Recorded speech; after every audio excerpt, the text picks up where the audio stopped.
देखिए PC laptop use करोगे, temporary file होना जाहिर सी बात है।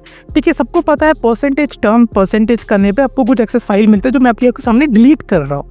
अब मैं आपको कुछ ऐसे भी बताऊंगा और इसे पूरी तरीके से एक ऑटोमेटिक भी कैसे करा जाए जिसमें आपको बार बार टाइप करने की जरूरत ना पड़े। जैसे प्रीफिच है, मैं यहाँ पे टाइप कर रहा हूँ, उसके बाद मैं जाऊँगा Ctrl+A दबाऊंगा, मैं सबको डिलीट करूँगा Shift+Delete। अब इसे मैं पूरी तरीके से ऑटोमेटिक कैसे करूँ इस वीडियो में मैं बात करूँगा। एक सॉफ्टवेयर का भी मिलता है, आप वहाँ पे टाइप करेंगे, आपको सारी चीज़ें जो डिस्क्रिप्शन में मैं दे दूंगा, बट एक बार देख के जाइए एंड को कैसे आपको इसे ऑटोमेटिक करना है। ठीक है, तो जैसे मैं इसे दबाऊंगा, इसके अंदर भी कुछ फाइल्स आए हैं, मैं इसे Ctrl+A दबा के शिफ्ट करके डिलीट कर दूंगा।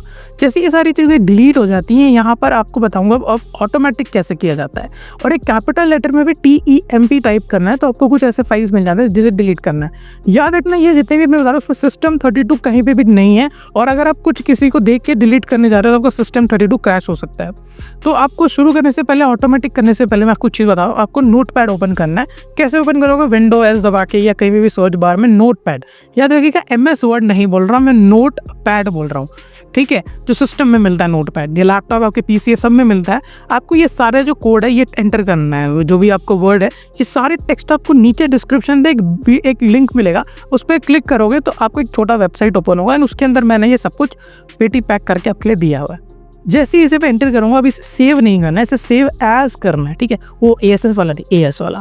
अब इसे हम यहाँ पे कुछ भी आपको जो भी फाइल का नाम देना, याद रखना जो भी आप दे रहे हो, जैसे मैंने clean.bat ये याद रखना है, यानी कि डॉट लगा के BAT। अगर ये नहीं लगाओगे तो घंटा भी नहीं चलने वाला, तो .bat लगाएंगे यानी इसे सेव एज कर देंगे। ठीक है, याद रखना आपने डायरेक्टरी यानी जहाँ पे इसे सेव किया है वो लोकेशन याद रखना है बस आपको। जैसे मैंने डेस्कटॉप के ऊपर ही रखा हुआ है यानी कि स्क्रीन पे, तो मुझे याद रहेगा।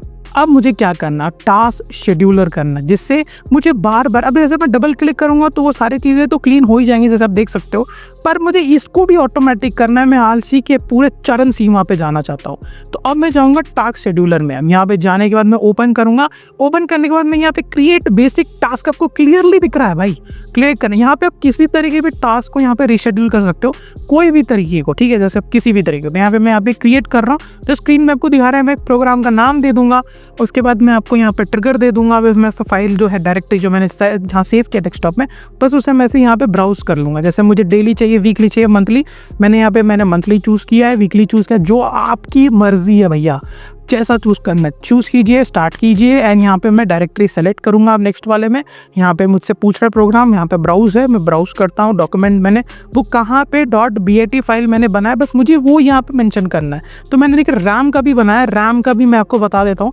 नीचे डिस्क्रिप्शन में दे दो कैसे आप रैम को क्लियर कर सकते हो, क्योंकि रैम भी अक्सर ओपन करोगे ना तो आपके बहुत ज़्यादा यूज़ हो। तो यहाँ पर मैंने टास्क जो है इसे रीशेड्यूल कर दिया, तो ये एवरी टाइम जो भी मैंने टाइम पे रीशेड्यूल किया वो आगे क्लीन कर देगा। मुझे बार बार रन में जाके ओपन में के टेम्प ये सब करने की जरूरत नहीं है अब। तो ये हो गया नया ऑटोमेटिक प्रोसेस। तो ऐसे आप कर सकते हो, रैम के लिए कर सकते हो, टेम्पररी फाइल के लिए क्रिएट कर सकते हो। यहीं तक रखते हैं, कोई भी डाउट आता है भेजिए, कमेंट सेक्शन ओपन है, कमेंट कीजिएगा। मिलते हैं नए एपिसोड में, तब तक के लिए बाय।